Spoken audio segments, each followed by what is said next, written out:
ಇನ್ನು ಎಐಸಿಸಿ ಅಧ್ಯಕ್ಷ ಮಲ್ಲಿಕಾರ್ಜುನ ಖರ್ಗೆ ಅವರು ದೆಹಲಿಯಿಂದ ದಿಢೀರಾಗಿ ಬೆಂಗಳೂರಿಗೆ ಆಗಮಿಸಿದ್ರಿಂದಾಗಿ ಸಂಪುಟ ವಿಸ್ತರಣೆ ಮುಂದಕ್ಕೆ ಹೋಗಿದೆ. ನಾಳೆ ದೆಹಲಿಗೆ ಎಐಸಿಸಿ ಅಧ್ಯಕ್ಷ ಮಲ್ಲಿಕಾರ್ಜುನ ಖರ್ಗೆ ಅವರು ವಾಪಸ್ ಆಗಲಿದ್ದಾರೆ. ನಾಳೆ ಬೆಳಗ್ಗೆ 11 ಗಂಟೆ ವಿಮಾನದಲ್ಲಿ ನವದೆಹಲಿಗೆ ಮಲ್ಲಿಕಾರ್ಜುನ ಖರ್ಗೆ ಅವರು ಪ್ರಯಾಣವನ್ನು ಬೆಳೆಸಲಿದ್ದಾರೆ.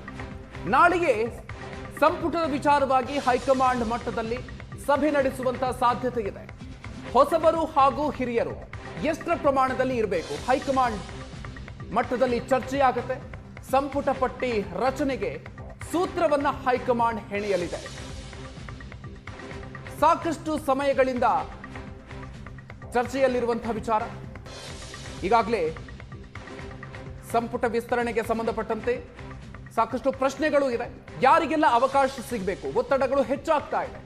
ಒಂದು ಕಡೆಯಲ್ಲಿ ಹಿರಿಯರು ನಮಗೆ ಅವಕಾಶ ಸಿಗಬೇಕು ಅಂತ ಹೇಳಿಕೊಂಡು ಒತ್ತಡವನ್ನು ಹೇರ್ತಾ ಇದ್ದಾರೆ, ಲಾಭಿಗಳನ್ನು ನಡೆಸ್ತಾ ಇದ್ದಾರೆ. ಮತ್ತೊಂದು ಕಡೆಯಲ್ಲಿ ಕಿರಿಯ ಸಚಿವರುಗಳು ಕೂಡ, ಕಿರಿಯ ಶಾಸಕರುಗಳು ಕೂಡ ಅಷ್ಟೇ, ನಮಗೂ ಕೂಡ ಅವಕಾಶವನ್ನು ಕೊಡಬೇಕು ಅನ್ನುವಂತಹ ಪ್ರಯತ್ನಗಳನ್ನು ಮಾಡ್ತಾ ಇದ್ದಾರೆ.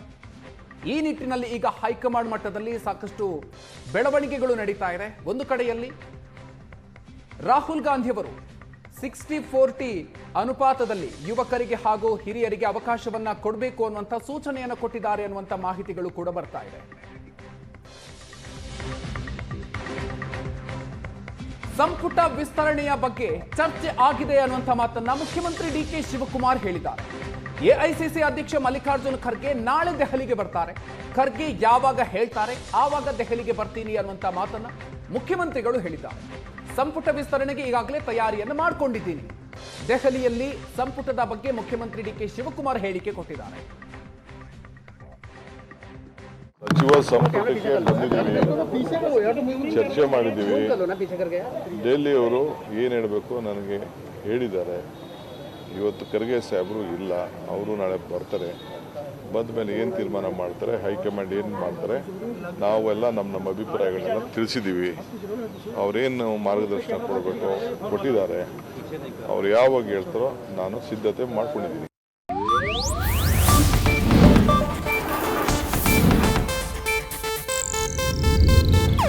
ಇದು ಏಷ್ಯಾನೆಟ್ ನ್ಯೂಸ್ ನೆಟ್ವರ್ಕ್ ಪ್ರಸ್ತುತಿ.